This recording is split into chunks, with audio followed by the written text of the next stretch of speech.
वाशिम येथील पोलीस कवायत मैदानावर प्रजासत्ताक दिनाच्या 77वा वर्धापन दिन मोठ्या उत्साहात आणि राष्ट्रीय अभिमानाच्या वातावरणात साजरा करण्यात आला। राज्याचे कृषी मंत्री तथा वाशिम जिल्ह्याचे पालकमंत्री माननीय दत्तात्रय भरणे यांच्या शुभ हस्ते मुख्य शासकीय ध्वजवंदन पार पडले। यावेळी उपस्थितांना संबोधित करताना पालकमंत्री दत्तात्रय भरणे म्हणाले, सर्वांच्या सहकार्यातूनच जिल्ह्याचा विकास शक्य आहे। संविधानाच्या मूल्यावर चालत वाशिम जिल्ह्याला आदर्श जिल्हा बनवूया।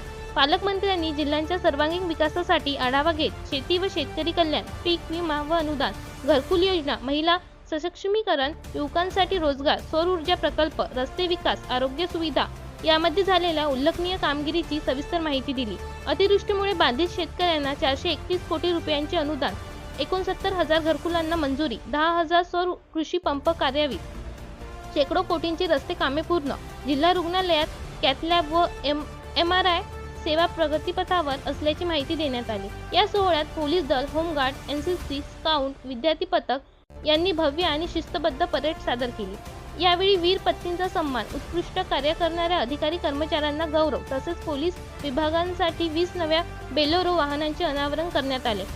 देशभक्तीपर गीत, नृत्य आणि सांस्कृतिक कार्यक्रमांनी संपूर्ण वातावरण राष्ट्रप्रेमाने भारावून गेले होते। एकूणच वाशिम जिल्ह्यातील प्रजासत्ताक दिनाचा हा सोहळा विकास, एकता आणि संविधान निष्ठेचा प्रभावी संदेश देणारा ठरला।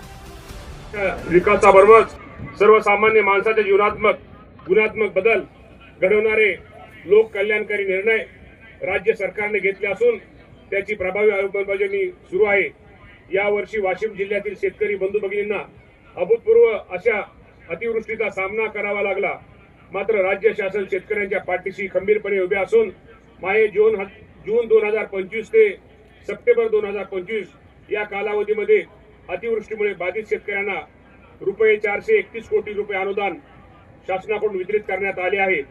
सुधारित पीक विमा योजनेत खरीप 2025-26 मध्ये जिल्ह्यातील 1,12,000 विमा अर्जदारांचे 1,69,000 हेक्टर क्षेत्र संरक्षित झाले आहे। रब्बी 2025-26 मध्ये जिल्ह्यातील 18,000 शेतकऱ्यांचे 28,000 हेक्टर क्षेत्र विमा संरक्षित झाले आहे। गोपीनाथ मुंडे शेतकरी अपघात सुरक्षा अनुग्रह अनुदान योजना अंतर्गत आज अखेर 2,99,00,000 रुपये अनुदान वितरित करण्यात आले आहे। राष्ट्रीय खाद्यतेल अभियान अंतर्गत 3,000 शेतकऱ्यांना 100% अनुदानावर 2,262 क्विंटल बियाणे वितरित करण्यात आले आहे।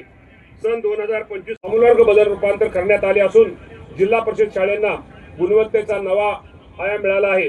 प्रधानमंत्री आवास योजना अंतर्गत 2024-25 व 25-26 मध्ये 69,000 घरकुलांना मंजुरी देण्यात आली आहे। रमाई आवास योजना अंतर्गत 11,000 तर शबरी आवास योजना अंतर्गत 2,000 घरकुले पूर्ण करण्यात आली आहेत। मोदी आवास घरकुल योजना अंतर्गत 9,000 घरकुल पूर्ण करण्यात आली आहेत।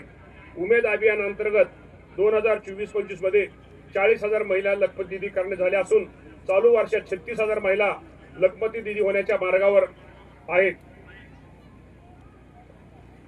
सार्वजनिक वितरण व्यवस्था अंतर्गत